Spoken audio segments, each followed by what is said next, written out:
नमस्कार आप सभी साथियों का।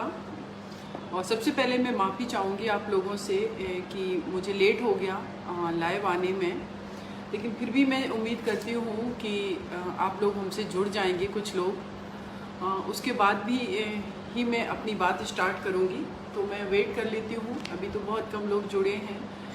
सोनू सिंह, बीके सिंह उत्तराखंड से जुड़ चुके हैं। मैं चाहती हूँ कि करीब 500-600 लोग जुड़ जाएं कम से कम, तो उसके बाद अपनी बात स्टार्ट करूँ मैं। और बहुत ही इम्पोर्टेंट बात करनी है मुझे आप लोगों के साथ में जी। तो क्रांति राठौर, जय श्री राम जी। ठीक है, आप यश नमस्कार जी। कोमल सिंह भैया वेलकम। ये बिमल राजपूत हेलो। हिमानी जी। शंकर सिंह कुशवाहा नमस्कार। हाँ, शंकर सिंह कुशवाहा 8 साल की और 18 साल की हिंदू और मुस्लिम की यूपी की सज़ा सिर्फ और सिर्फ फांसी होनी चाहिए। बिल्कुल, हम भी उम्मीद करते हैं कि जो भी दरिंदगी होती है बेटियों के साथ, तो एक लाइन से सबको फांसी ही दी जानी चाहिए। अभी गुड नाइट मत करिए हो राम यादव जी, अभी तो हम लाइव आए हैं, पहले आप सुनिए। Rahul Kumar Maurya hi. Anand Chaurasia good evening. Usha Maurya दीदी भी जुड़ गए हैं। Pankaj Kumar Kushwaha good evening ji. Very nice. कौन है? Shailesh Chaubey ji, thank you. Atul Yadav ji good evening. देखिए, जितना ज़्यादा लोग जुड़ जाएं, क्योंकि बीच में फिर लोग लाइव ज्वाइन करते हैं तो आधी अधूरी बात सुन पाते हैं, तो इसलिए मैं उम्मीद करती हूँ कि जितना ज़्यादा लोग जुड़ जाएंगे तब मैं अपनी बात स्टार्ट करूँ। और बहुत ज़रूरी है बात करना। सॉरी शंकर कुमार, बहुत लोग जुड़ चुके हैं। Himani good evening. Anju Yadav very good evening.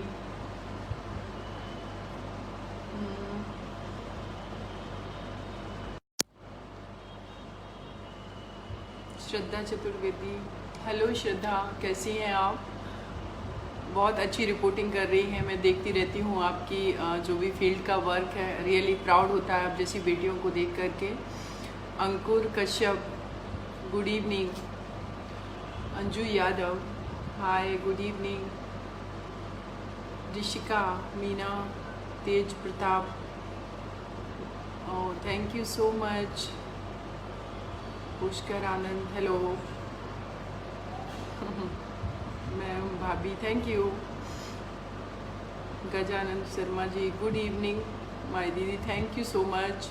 अभी तक करीब 700 लोग जुड़ने होने वाले हैं, लेकिन मैं उम्मीद करती हूँ, पहले मैंने कहा 500, लेकिन 1000 लोग जब जुड़ेंगे तभी मैं अपनी बात रखना स्टार्ट करूँगी। Vijay Maurya ji, Suraj Maurya good evening ma'am, thank you very good evening. और श्रद्धा का थैंक यू आया, all the best sister. Sharma Singh Dolly good evening. Vanshki Kumar watching, Prince Kumar very good evening. अभी तक कितने लोग?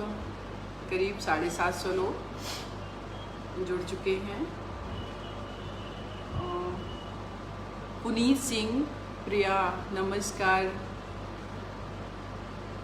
मैं चाहता हूँ कि आपकी लाइव में लड़कियों को भी ज़्यादा से बिल्कुल, देखिए जिसकी समस्या है लड़कियों की, मैं बिल्कुल उम्मीद करती हूँ कि गर्ल्स ज़्यादा जुड़ें, लेकिन मेरा अपना मानना है कि जिस जेंडर की तरफ से अटैक हो रहा है, क्योंकि ज़्यादातर रेप केसेस में जो लोग इन्वॉल्व हैं वो भी उस जेंडर के लोग हमारे साथ भी। भूपेंद्र सिंह लोधी, गुड इवनिंग दीदी, very good evening brother.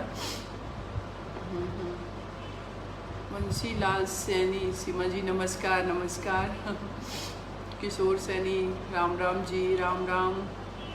Anju Yadav again, Brajendra Verma ji नमस्कार प्रणाम। सत्येंद्र कुशवाहा, हाय सीमा जी। 859 लोग हो गए हैं, 1000 पर मैं अपनी बात स्टार्ट करूँगी। Ankit Khushwanshi, good evening ma'am, very good evening. Pinky Agarwal, good evening. 900 अभी नहीं, एक्चुअली मुझे लग रहा है कि मैं थोड़ा सा लेट भी हो गई, तो लेट नहीं होना चाहिए, लेकिन एक्चुअली मैं इस केस में, जिस केस के बारे में बात करना चाहूँगी आप लोगों से, उसी केस में जो इस टाइम इन्वेस्टिगेशन ऑफिसर हैं, सीओ साहब जो हैं, क्योंकि इसमें SC एक्ट भी लगा है, तो इसमें जो सीओ हैं, सीओ लेवल के, डिप्टी SP लेवल के जो भी ऑफिसर्स होते हैं वो इन्वेस्टिगेशन करते हैं। तो उनका ब्रह्म सिंह नाम है, उनसे हमारी बातचीत हो रही थी। या Radha Rani Ram, good evening madam, very good evening. Chandra Chauhan, good evening. Ravindra Kumar Yadav, good evening. 916 लोग हो गए हैं। ठीक है। मनोज कुशवाहा भाई जी नमस्कार। क्या हम सभी को अपनी बात रखने का मौका मिलेगा? बिल्कुल, क्यों नहीं मिलेगा। देखिए, सोशल मीडिया का प्लेटफॉर्म ऐसा है कि इस पर हर कोई अपनी बात रखता है, और लाइव जो मैंने आने का मैं वीडियो पर्पज है कार्यक्रम में, उसका यही पर्पज है कि आप लोगों से मैं लाइव बात कर सकूं, आप लोगों की बातें भी सुन सकूं। कभी कभी आप लोगों के क्वेश्चन होते हैं उनके, मैडम लगता है आपको हल्का जुकाम है, कोरोना वायरस की जांच कराइए। देखिए, हमें फोकस करना है जिस पर्पज के लिए हम बात कर रहे हैं। मुझे जुकाम बिल्कुल भी नहीं है। हाँ, थोड़ी सी काम ज़्यादा होता है, थकावट हो जाती है, बहुत भागदौड़ करनी होती है, बहुत काम होता है, इसलिए। लेकिन कोई जुकाम नहीं है, आप चिंता मत करिए। हाँ, लेकिन बिल्कुल सही कहा, आप सभी लोग कोरोना की वजह से आप लोग अपना ख्याल रखें, अच्छे से रहें। सिर्फ 7% और जुड़ेंगे मेरे साथ में, 10%, देन आफ्टर मैं स्टार्ट कर दूंगी बात करना जी। 5% की और रिक्वायरमेंट है, 1000 होने पर हम बात करेंगे। फूल जौहार जी, बहुत बहुत जौहार। नवाज साहब, good evening madam, very good evening. Mithilesh Kushwaha, good evening ma'am. Sunita Sahu, good evening ma'am, thank you, good evening. Oh now अभी 1000 लोग हो गए हैं, तो हम अपनी बात स्टार्ट करते हैं। तो साथियों, आप लोगों को बताना चाहती हूँ कि सोशल मीडिया के माध्यम से आप सभी ने देखा, हमने भी देखा, और अलग अलग तमाम तरीके के जो भी सोर्सेस हैं उनसे पता चला। लेकिन मेरे ये स्वभाव का हिस्सा है कि किसी भी केस के बारे में जब मैं लाइव आती हूँ या किसी भी केस को हैंडल करती हूँ, अपने हाथ में लेती हूँ, तो मेरी कोशिश ये रहती है कि मैं उस केस में पर्सनली लोगों से बात करूं, जो भी ऑफिसर्स हैंडल कर रहे हैं, SHO हैं, CO हैं, SP हैं, या जिस भी रैंक का ऑफिसर है, उनसे मैं बात करने की कोशिश करती हूं। ये घटना है हाथरस जिले के भूलगढ़ी गांव की। पुलिस स्टेशन है जिसका नाम है चंदपा पुलिस स्टेशन। हमारी आज बात हुई है चंदपा पुलिस स्टेशन के जो भी SHO हैं उनके साथ बात हुई है, जो CO हैं वो इस केस को हैंडल कर रहे हैं उनके साथ हमारी बात हुई है। और ये जो बेटी है जिसके साथ ये हीनियस क्राइम हुआ, उसका गला दबाया, उसको मारने की कोशिश की गई, और उसकी जीभ भी जो है वो करीब करीब मतलब हम कहेंगे कि कटी नहीं है, लेकिन बोलने में वो अक्षम है, जीभ उसकी काफ़ी डैमेज हो गई, और उसके साथ रेप किया गया। आगे SHO का कहना था, हमारी जब बात हुई कि आगे बेटी ने नहीं बताया रेप हुआ, लेकिन बाद में उसका जो भी DD उन्होंने किया, स्टेटमेंट लिया, तो उसमें ये चीज़ बेटी ने बताई कि उसके साथ इन 4 लड़कों ने रेप किया, उसको किडनैप किया, उस बच्ची के साथ रेप किया, उसको जान से मारने की कोशिश की। और इस जो भी ये FIR दर्ज हुई है इस केस में, उसमें जो मुकदमा है वो 307 धारा IPC की 307, 354 और 34 SC ST एक्ट लगा है, क्योंकि ये बेटी जो है वो दलित समाज की बेटी है, तो ये एक्ट भी लगा है। अभी तक की जो अपडेट है वो आप लोगों को मैं बता रही हूँ कि जो भी चारों लड़के हैं उनको अरेस्ट किया जा चुका है। और जो CO साहब से हमारी बात हुई है, ब्रह्म सिंह जी से, उनका कहना है, मैंने जब उनको कहा कि आप लोग इस केस में कितना जल्दी हो सके आप चार्जशीट फाइल करके दीजिए और जल्दी से जल्दी इस केस का फास्ट ट्रायल हो। और मेरे जानने वाले भी जो अलीगढ़ में बेटी पहले अलीगढ़ में थी, अभी जो लोग भी हाथरस में होंगे उनसे मैं कांटेक्ट करूंगी कि वो ज़्यादा से ज़्यादा जो भी लॉयर हैं वहाँ से उनका सपोर्ट करें लीगल तरीके से जो भी हो, क्योंकि इस केस को जो सरकारी वकील है वो तो देखेगा ही, लेकिन मेरा अपना मानना है कि इस तरीके के मैटर्स में अगर प्राइवेट लॉयर भी होता है तो ज़्यादा सही रहता है, क्योंकि फैमिली को बहुत सारी चीज़ें नहीं पता चल पाती हैं। ऐसा प्रोसीजर नहीं है कि हर चीज़ जो भी ट्रायल चल रहा है उस ट्रायल में फैमिली को हर चीज़ से, जो विक्टिम परिवार है उससे उसको अवेयर करा जाए। और बहुत सारे जो सरकारी एडवोकेट होते हैं वो ठीक से बात तक नहीं करते हैं, लोगों को पता नहीं चलता है। तो जब प्राइवेट एडवोकेट रहता है तो उसकी भी बात सुनी जाती है, वो सारी चीज़ों को अपडेट रखता है और कहीं पर भी कुछ भी डाउटफुल चीज़ें होती हैं तो उसको भी अपना आर्गूमेंट करने का अधिकार होता है। तो अभी जो ये बेटी है मनीषा नाम से सोशल मीडिया में जो जिनका नाम आया है, वो उनकी हालत अभी भी नाजुक बनी हुई है। वो ICU में है, सफदरजंग हॉस्पिटल में आ चुकी हैं वो, और भगवान से मैं प्रार्थना करती हूँ कि वो जल्दी से जल्दी पूरी तरीके से स्वस्थ हो जाएंगी। लेकिन साथियों, आज मैं लाइव आई हूँ, निर्भया केस को हैंडल किया, ललितपुर में एक बेटी के साथ क्राइम हुआ, मैं लाइव आई, बहुत लोग आवाज़ उठाते हैं। लेकिन सबसे बड़ा सवाल ये है कि हमारे समाज में आखिर क्या वजह है कि ये घटनाएं नहीं रुक रही हैं। अगर ये घटनाएं नहीं रुक रही हैं तो हमें एक बार फिर से विचार करने की ज़रूरत है कि कमियां कहाँ हैं। हमने अपने समाज में, अपने परिवार के अंदर, अपने स्कूल कॉलेज बस हर जगह पर जो लोग ट्रबल करते हैं वो हम ही आप में से लोग हैं। आखिर कमियां कहाँ रह गई जो आए दिन किसी ना किसी बेटी के साथ क्राइम होता है। अगर मैं एग्जाम्पल्स की बात करूं तो एक लॉकडाउन के टाइम ही एक बेटी जो ललितपुर में थी, 15 साल की बच्ची, पड़ोसी रेप करता है, उसकी वाइफ जो है उसका सपोर्ट करती है उस बच्ची को कैरोसिन डाल करके जलाने के लिए। बहुत ही मुश्किल से उन लोगों को मैं अरेस्ट करवा पाती हूँ, करीब 1 महीने मुझे लग जाता है सिर्फ फ़ोन पर बात करके। मैनपुरी में हॉस्टल में एक जो भी नवोदय विद्यालय होता है उस हॉस्टल में बच्ची फांसी लगा करके फांसी पर पंखे से लटकी पाई जाती है।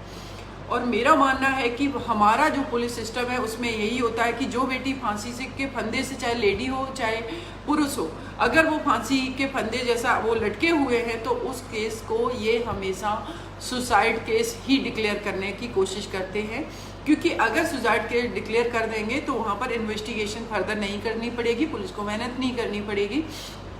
और ऐसा ही मैनपुरी वाले मैटर में हुआ है। वो बच्ची जो है फंदे से, सीलिंग फैन से लटकी पाई गई और अभी तक उसमें किसी को ये पता नहीं कि आखिर उसने फांसी क्यों लगाई। ना कोई सुसाइड नोट था, ये है। दूसरा, दिशा रेड्डी का आप लोगों ने देखा, एक बेटी आगरा की, उसके साथ इतना हीनियस क्राइम हुआ। उसके अलावा एक बच्ची करीब 12 साल की, उसको फेंक दिया गया कुएं में। 5-6 दिन बाद ढूंढने के बाद उस बच्ची को बोरी में बंद करके कुएं में फेंक दिया गया। अब आप सोचिए कि हमारे देश में कल ही हमने डॉटर्स डे को सेलिब्रेट किया। मुझे लगता है, मेरा मानना इस चीज़ में मुझे बिल्कुल भी गुरेज नहीं है कि अगर देश के अंदर 10 से 20% भी लोग ऐसे हैं कि एक्चुअल में अपनी बेटियों को प्यार करते हैं। और प्यार का मतलब सिर्फ ये नहीं है कि आप अपनी बेटी को पढ़ा दो, ग्रेजुएशन करा दो और फिर आप लग जाओ बहुत अच्छा लड़का ढूंढने में कि बहुत अच्छे घर में शादी करनी है, अपनी बेटी को कार देनी है, अपनी बेटी को सारा घर का सामान देना है, इतने लाख की शादी करनी है और लड़का इंजीनियर डॉक्टर यही सब ढूंढना है। इसको मैं बिल्कुल भी आपके तरफ से प्यार करना नहीं मानती हूँ अपनी बेटी को, चाहे वो माँ बाप हो, चाहे वो उसका भाई हो, कोई भी रिलेटिव हो। क्योंकि एक बेटी मेरे पास करीब 5, 6, 7 अभी जो केसेस हैं वो ऐसे केस हैं जिसमें 304 बीके मैटर हैं, जिसमें दहेज के लिए उस बेटी को मार दिया गया है। परिवार जो है कहता है मैडम हमने 50 लाख दिया था, हमने 20 लाख रुपए दिया था, हमने 25 लाख रुपए दिया था। तो मैं इस समाज के लोगों से ये जानना चाहती हूँ कि जो आपने पैसे दिए उस पैसे को दे करके आपको लगता है आप बहुत प्रतिष्ठावान व्यक्ति हैं, अगर वो उतनी मनी आपने अपने बेटी के एजुकेशन पे, उसकी अच्छी हेल्थ पे, उसको एक्सपोजर मिले, उसके स्पोर्ट्स खेलना चाहती, आगे बढ़ना चाहती, जो भी काम करना चाहती, उस पर अगर आपने खर्च किया होता तो शायद आपकी बेटी 1, 2 साल या 7 साल के अंदर फांसी के फंदे पर लटकी ना मिलती, किसी को आग लगा के ना जलाया गया होता, किसी का गला दबा के ना मारा गया होता।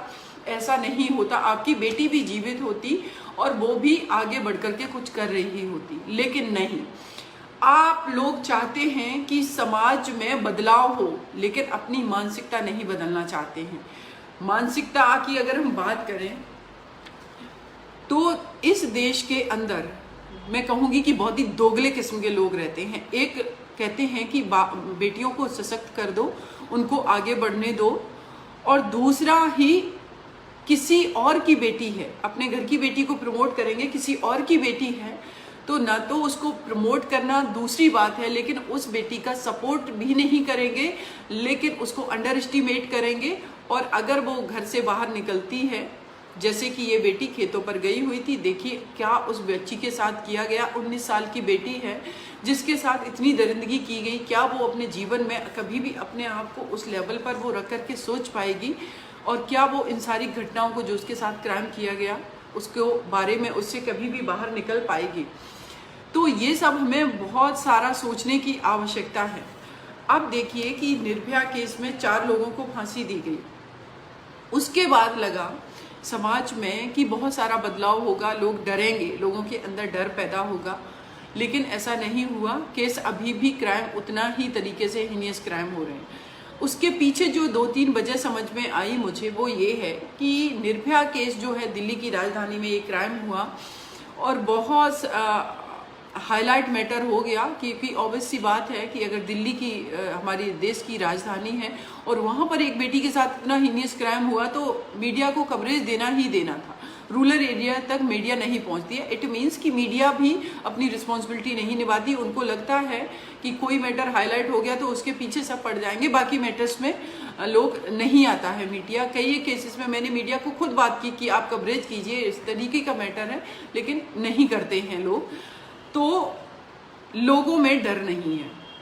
अगर निर्भया केस में 4 अपराधियों को फांसी की सजा वो भी 7.25 साल के बाद हो भी गई तो लोगों को ये पता है कि जब निर्भया जैसे केस में जो इतना हाईलाइटेड था, करीब 7.25 साल का समय लग गया, तो हम जो क्राइम कर रहे हैं यहाँ तो पुलिस भी सक्रिय नहीं है, यहाँ तो समाज के जो लोग हैं वो भी जो भी अपराधी हैं उनके सपोर्ट में खड़े हो जाते हैं।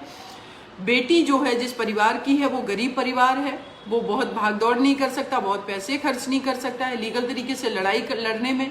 और पुलिस जो है वो उतनी निष्क्रिय है कि जब भी एक पीड़ित परिवार पुलिस स्टेशन के अंदर जाता है और वो कहता है कि हमारे साथ ये क्राइम हुआ, तो 50 सवाल उस परिवार से पूछे जाते हैं। उस बेटी को जिसके साथ इतना हीनियस क्राइम हुआ उससे इस तरीके के क्वेश्चन पूछे जाते हैं। काउंसलिंग जैसी अभी भी एक जो प्रोसीजर लॉ का है कि काउंसलिंग उस बेटी की होनी चाहिए, बच्ची की जिसके साथ भी क्राइम हुआ, काउंसलिंग जैसी व्यवस्था नहीं है कि उसको कम से कम उसके माइंड को प्रिपेयर किया जाए कि जो उसके साथ क्राइम हुआ वो सारी बातें बता सके। तो अभी जो हाथरस में भी बेटी के साथ क्राइम हुआ तो उसमें भी वो बेटी शुरू में बता ही नहीं पा रही थी कि उसके साथ एक्चुअल में हुआ क्या। एक तो उसकी जीभ कटी हुई जिसकी वजह से वो बोल नहीं पा रही थी और अभी भी उसकी हालत गंभीर बनी हुई है। इसी वजह से 164 CRPC के जो बयान होते हैं वो भी नहीं अभी तक उस बेटी के हो पाए हैं, क्योंकि वो बोल ही नहीं पा रही है, इतना बुरी तरीके से उसके ऊपर अटैक किया गया है। तो देखिए, मेरा ये मानना है कि हम सिर्फ खोखली बातें करके इस देश के अंदर बेटियों को ना तो सुरक्षित कर सकते हैं, ना उनके हक की लड़ाई जो है हम लड़ सकते हैं। कुछ फेसबुक पे पोस्ट लिख देने से या कोई मैटर हाईलाइट हो जाने से, मीडिया में आ जाने से एक दो बेटियों को न्याय मिल भी जाता है, तो उससे समाज में बदलाव नहीं हो जाता। और इसीलिए हमने देखा है कि बहुत सारी जो क्राइम है वो अभी भी कंटिन्यू हो रहे हैं। लेकिन अगर हम अदर और केसेस की बात करें तो मेरे पास करीब आप लोगों को मैं बताना चाहूँगी कि हमारे पास बहुत सारे ऐसे मैटर्स हैं जिन मैटर्स को मैं हैंडल कर रही हूँ, जिसमें एक मैटर है, मैं बेटी का नाम नहीं लूँगी, उनके फादर का नाम नहीं लूँगी। वो मैटर जो है, बेटी की शादी होती है, ससुराल जाती है, ससुराल के लोग जो हैं वो क्रिमिनल माइंडसेट के हैं। उसका हस्बैंड जो उसके साथ बहुत गलत तरीके से संबंध बनाता है, उस लड़की का जेठ उसके साथ रेप करता है, उस लड़की के साथ उसका नंदोई जो है वो रेप करता है। और उसके बाद कोरोना हो जाता है, वो लोग एफआईआर दर्ज नहीं करा पाते क्योंकि उत्तर प्रदेश के रहने वाले, दिल्ली में ये क्राइम हुआ। तो आप लोग सोचिए कि जब वो एफआईआर कराने जाते हैं, लॉकडाउन समाप्त होता है, तो पुलिस का कहना इतने दिनों तक क्यों नहीं आए। जब मैंने बहुत पुलिस को इंसिस्ट किया, मैंने एसपी वगैरह लेवल पर जब पहुंची, बात की, एफआईआर दर्ज हो गई लेकिन अभी तक अरेस्टिंग नहीं हुई। ये माइंडसेट है, क्योंकि उनका मानना है कि अगर शादी हो गई और शादी के बाद इस तरीके से कोई भी क्राइम हो रहा है तो वो हो सकता है दहेज की मांग की वजह से, कि दहेज के अगर मांगा हो तो झूठे केस में ना फंसा दिया हो। ये माइंडसेट है हमारे पुलिस व्यवस्था का। अब इसमें बदलाव कैसे हो, इसके लिए देखिए, मेरा जो सबसे पहले मानना है कि आप किसी भी केस में सजा मैक्सिमम करने की जगह आप केस को फास्ट ट्रैक कीजिए। पुलिस व्यवस्था को बदलने की आवश्यकता है। पूरा हमारा जो सिस्टम है, अगर उस सिस्टम को आप देखेंगे तो एक तरीके से, जिस तरीके का सिस्टम बना रखा है कि जब भी कोई क्राइम हुआ, फर्स्ट स्टेप जो होता है विक्टिम का, जो पीड़ित परिवार का, पीड़िता का, वो है पुलिस स्टेशन जाना। अगर जो पीड़िता है उससे अगर पावरफुल परिवार का कोई व्यक्ति है जिसने उसके साथ क्राइम किया, पॉलिटिशियन लिंक है, वो पॉलिटिक्स में है, वो या डिपार्टमेंट का, पुलिस डिपार्टमेंट का है, या कोई सोसाइटी में और भी पावरफुल लोग हैं, तो फिर वहाँ पर बहुत ही मुश्किल होता है, वो पुलिस को इन्फ्लुएंस कर लेते हैं। और मैं ये बात दावे के साथ कहती हूँ कि 10%, हार्डली 10% मेरे देश की जो पुलिस व्यवस्था है वो 10% है जो एकदम से न्यूट्रल तरीके से काम करती।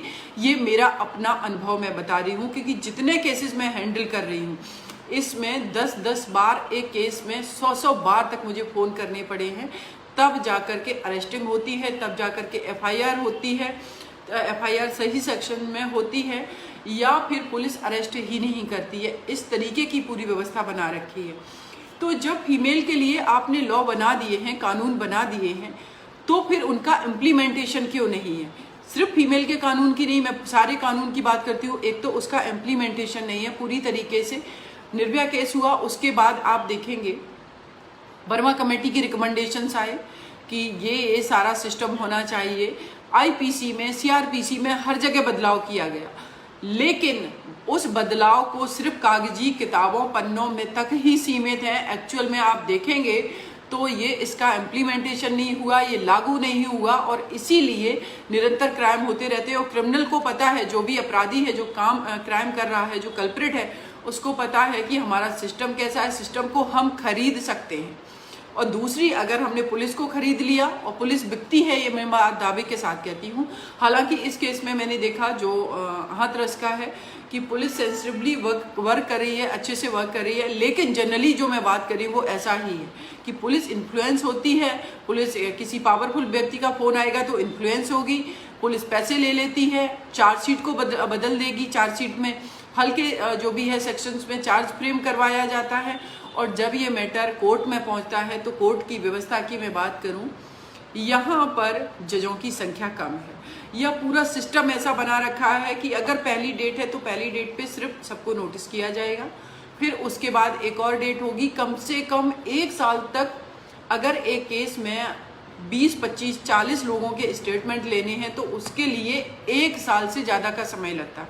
कभी कभी 4 साल, 5 साल तक लगते हैं सिर्फ कोर्ट के अंदर गवाही देने के लिए, गवाह के जो भी है उनकी गवाही के लिए, जो भी विटनेसेस हैं उनको प्रोड्यूस करने के लिए, इसमें सालों लग जाते हैं। तो सोचने वाली बात है कि जिसमें सालों लग जा रहे हैं, ये हमारा ऐसा सिस्टम है, तो हम कैसे उम्मीद करेंगे कि जो कल्प्रिट है, जो अपराधी है, उसको सही टाइम पर सजा मिलेगी। अगर सही टाइम पे सजा नहीं मिलेगी तो हम कितना भी चिल्ला लें, क्योंकि हमारा लॉ एंड ऑर्डर फेल रहेगा, सजा नहीं मिलेगी, लोगों में डर नहीं होगा और वो क्राइम करते रहेंगे। इसके लिए गवर्नमेंट को मेरा अपना मानना है कि बहुत बड़े लेवल पे बदलाव करना चाहिए, और बदलाव के साथ साथ में जितना जल्दी हो सके फास्ट ट्रैक, एक पर्टिकुलर केस क्यों, सारे जितने भी विमेन के अगेंस्ट जो भी क्राइम होते हैं उन सारे केसेस को फास्ट ट्रैक किया जाना चाहिए, टाइम बाउंड फास्ट ट्रैक किया जाना चाहिए। जैसे कि सेंगर वाले मैटर में हुआ, 6 महीने के अंदर जो भी अपराधी है, अगर वो बाई चांस इनोसेंट है तो वो छूट जाएगा, लेकिन जो भी अपराधी है उसको सजा मिलनी चाहिए।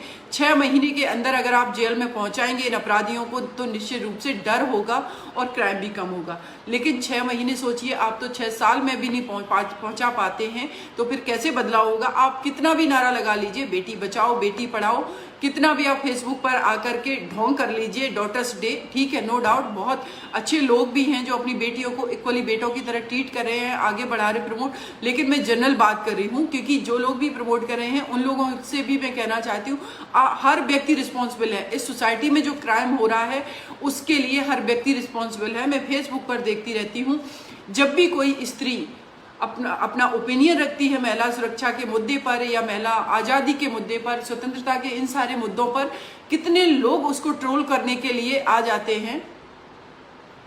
और जब वो लोग ट्रोल करने के लिए आ जाते हैं तो उसका मनोबल कितना टूटता है। वो ट्रोल करने वाले लोग कौन हैं? जब आप किसी स्त्री को लिखता पढ़ता उसको बर्दाश्त नहीं करेंगे, जो वो लिख रही है, समाज के मानक आपने गढ़े हैं, हर चीज़ आपने निर्धारित की है, और जब वो लिख पढ़ रही है, उसकी ओपिनियन आ रही है, तो उस आपको ट्रोल करने की आवश्यकता क्या है? लेकिन आप करेंगे, आप सीधे उसके कैरेक्टर पर उंगली उठाएंगे, या आप उसको कहेंगे झूठे केस होते हैं, यह सारी चीज़ें होती हैं। एक स्त्री, मैं कहती हूँ नो डाउट, अगर 5% झूठे केस होते, लेकिन 95% जो सही केसेस हो रहे, उसके लिए कौन जिम्मेदार है? तो मेरा मानना है कि जो समाज है, एक तो हमारा जो लीगल सिस्टम है, पूरी व्यवस्था है, इसको बदलना चाहिए, और दूसरा जो हमारी सामाजिक व्यवस्था है, इस व्यवस्था में हमने हमेशा स्त्री को दूसरे दर्जे का ही माना है। ताज्जुब इस बात का होता है कि हमारे इस तरीके की है कि जो भी अगर गर्भ में बेटी है तो उसको मार दिया जाएगा, क्योंकि उनको हर हाल में बेटा चाहिए। क्यों ऐसा क्यों है कि एक स्त्री जिसके कोख में एक बेटी पल रही है, वो उस बेटी को मारने के लिए, उस भ्रूण को मारने के लिए तैयार होगी? हमने ऐसी व्यवस्था क्यों बनाई? तो इन सब पर विचार करने की जरूरत है। और दूसरी बात कि हम लोग कहते हैं लड़कियों को एम्पावर्ड कर दो, बहुत लड़कियां एम्पावर्ड हो रही हैं, आगे बढ़ रही हैं, एडवोकेट हैं, इंजीनियर हैं, डॉक्टर हैं, अब्रॉड में भी काम कर रही हैं, लेकिन कोई भी ये गारंटी नहीं ले सकता है कि वो बेटी हमारे देश के किसी भी पावरफुल पोजीशन पर हो, उस बेटी के साथ अपराध नहीं होगा, वो पूरी तरीके से सुरक्षित है। क्योंकि समाज का जो स्ट्रक्चर बनाया गया है, उसमें आपने रिक्शे वाले को भी वो आज़ादी दी कि वो गाते हुए रिक्शा चला के रोड पे कॉन्फिडेंस से निकल जाएगा, लेकिन एक डीएम, एसडीएम, आईपीएस जो भी ऑफिसर है, या एसपी है, या अदर किसी पोजीशन पे, एडवोकेट है, इंजीनियर है, डॉक्टर, किसी भी लेवल पे अगर वो बेटी है, लेकिन वो भी जब रोड पर निकलती है तो सहम करके निकलती है। अगर वो 500 मीटर उसको पैदल चलना है और रास्ते में अगर 10-15 लोग खड़े मिलेंगे तो मुझे पता है कि गंदी नजरें उसको घूर रही होंगी, और वो कॉन्फिडेंस आप उसमें आने ही नहीं देते हैं। क्योंकि ये जो सामाजिक ताना बाना आपने बनाया, वो इस तरीके के लिए ऐसा बनाया कि बेटी के लिए आपने कोई सुरक्षित जगह छोड़ी ही नहीं है, चाहे वो ऑफिस हो, चाहे वो परिवार हो, चाहे वो रिश्तेदार हो, चाहे वो उसका स्कूल हो, कॉलेज हो, ऑफिस हो, पॉलिटिक्स हो। मैं देखती हूँ कि मैं अगर पॉलिटिक्स की बात करूँ तो पॉलिटिक्स में जितनी भी हमारे देश में अभी तक महिलाओं ने जो भी पॉलिटिक्स में आई हैं, मैंने इस चीज़ को नोटिस किया है कि लोग जो हैं, उस स्त्री को आप पॉलिटिकल तरीके से उसकी आलोचना कर सकते हैं, वो एक्सेप्ट की जा सकती है, लेकिन ये लोगों के घटियापंथी आप देखिए कि पॉलिटिकल तरीके से आलोचना नहीं करेंगे, लेकिन अगर स्त्री एक घर से बाहर निकली है, आगे बढ़ रही, चाहे वो मायावती हो, ममता बनर्जी हो, जयललिता जी हो, वसुंधरा राजे हो या इंदिरा गांधी हो, कोई भी इस देश की फीमेल है उसको इन लोगों ने गंदे घटिया कमेंट किए बिना नहीं छोड़ा। स्मृति ईरानी है या जितनी भी है, निर्मला सीतारमण है, कोई भी, मैं फीमेल की बात कर रही हूँ, किसी भी पार्टी की है, उसको ये लोग हमेशा कैरेक्टर से जोड़ देते। अरे भाई, जब आपके पॉलिटिक्स में बैठे जो मर्द हैं, जिनको जो अपने आप को कहते हैं कि वो मर्द है, मुझे लगता है कि हमारे देश के अंदर जो व्यवस्था है, मर्द का कॉन्सेप्ट जो इस तरीके से बनाया गया कि वो सर्वश्रेष्ठ है, मैं ऐसे लोगों को सर्वश्रेष्ठ नहीं मानती हूँ। उस पूरे भारत के मैं पुरुषों की बात कर रही हूँ जिन्होंने अपने देश की स्त्रियों के लिए पूरे देश के अंदर असुरक्षित माहौल रखा हुआ है। या तो किसी के वजह से असुरक्षित माहौल है, या कोई इनिशिएटिव नहीं ले रहा इसलिए माहौल नहीं सुधर रहा है। तो जो पुरुष पॉलिटिक्स में हैं उनके लिए मैंने देखा है कि उनके कार्यकर्ता हैं या जो लोग बात करते कहते अरे मेरे भैया जो है ये तो उनकी ये जानने वाली हैं, ये तो उनकी महिला मित्र हैं, और उस महिला मित्र जो है उसको गंदी निगाह से देखेंगे और भैया का आप सर्वश्रेष्ठता उनकी बताएंगे, क्योंकि उनके एक से ज़्यादा स्त्रियों से संबंध हैं। और ये पॉलिटिक्स में मेल पर्सन के लिए आम बात है, क्योंकि उसके पास पैसा है, उसके पास पावर है, किसी भी बेटी को, किसी भी स्त्री को इन्फ्लुएंस करके उस पैसे, उस पावर के बल पर अपने साथ रखेंगे। अपनी बीवी भी घर में होगी, और जब एक स्त्री ईमानदारी से काम करेगी और हंस के अगर किसी से बात भी करेगी तो उसके लिए आपने माना कर दी, उसको आपने चरित्रहीन, कैरेक्टरलेस बना दिया। तो ये जो समाज का स्ट्रक्चर है वो ऐसे ही स्ट्रक्चर है कि ये जो लड़के हैं, हमारी नई जनरेशन के हैं, जो अभी हाथरस में जो लड़के इन्वॉल्व हैं, या निर्भया केस में जो लड़के क्राइम में इन्वॉल्व थे, या अभी एक मैटर जो था यहाँ का सहारनपुर का, एक बेटी जो अब्रॉड में पढ़ रही थी, यहाँ ही मंचले उसको छेड़ने में लगे हुए। ये क्यों छेड़ रहे हैं? आखिर ये आगे आने वाली जनरेशन क्यों नहीं सुधर रही है? वो इसीलिए नहीं सुधर रही है क्योंकि वो अपने घर में बाबा, दादा, अपने पिता, अपने रिश्तेदार और चाचाओं को सबको सुनते हैं स्त्रियों पर कमेंट करते हुए, सबको सुनते हैं। उन्होंने स्त्रियों को कभी इक्वल लेवल का दर्जा दिया ही नहीं है, तो वो आगे आने वाली आपकी जनरेशन, उससे आप कैसे उम्मीद करेंगे कि वो सुधर जाएंगे? तो मेरा अपना मानना है कि जब तक आप मानसिकता नहीं बदलेंगे तब तक इस तरीके के क्राइम नहीं रुकेंगे। और अगर क्राइम रोकना है तो इस तरीके के मैटर्स में, जिनमें हीनियस क्राइम है, गैंग रेप है, वाकई में मैं कहती हूँ कि ऐसे लोगों को तो फांसी पर टांगना ही चाहिए। जब तक इस देश के अंदर हजारों की संख्या में लोगों को फांसी पे नहीं टांगा जाएगा तब तक इनके अंदर डर पैदा नहीं होगा। सामाजिक रिफॉर्म जो है, सामाजिक जो बदलाव है, जो सामाजिक चेतना के आधार पर जो बदलाव होगा वो तो बात की बात है, वो एक लॉन्ग प्रोसेस है। लेकिन जो शॉर्ट प्रोसेस है वो यही है कि जितना ज़्यादा कन्विक्शन हो, जितना ज़्यादा इनके साथ में जल्दी कन्विक्शन होगा, हैंगिंग होगी, इनको सजा सुनाई जाएगी, आजीवन कारावास, 20 साल या कितने साल भी, तो जितना जल्दी ये जेल में पहुंचेंगे उतना ही समाज में एक चेतना जागेगी और लोगों में डर पैदा होगा कि अगर हमने क्राइम किया तो 6 महीने के अंदर हम जेल जाएंगे और हमें सालों तक जेल रहना पड़ेगा, हमारा कैरियर खराब हो जाएगा, हम बाहर नहीं निकल पाएंगे, ये सारी चीज़ें। लेकिन होता इसके उल्टा है, उनको पता है कि हमारा कोई कुछ नहीं बिगाड़ पाएगा, इसीलिए बदलाव नहीं हो समाज में बदलाव नहीं हो पा रहा है। तो मेरा अपना मानना है, हालांकि मैं इस बेटी से मिलने कोशिश करूंगी कि कल मैं जाऊं सफदरजंग और हॉस्पिटल, उस बेटी से मिलूं, और जो भी होगा मेरा सपोर्ट मैं उस बेटी को करूंगी। और आप सभी लोगों से उम्मीद करती हूं कि आप लोग भी आवाज़ उठाइए, और जितने लोग भी मेरे साथी इससे जुड़े हुए हैं ज़्यादा से ज़्यादा शेयर कीजिए, जिससे ये हमारी बात है वो ज़्यादातर लोगों तक पहुँचे। और आप सभी लोगों का शुक्रिया कि आप लोगों ने मुझे सुना और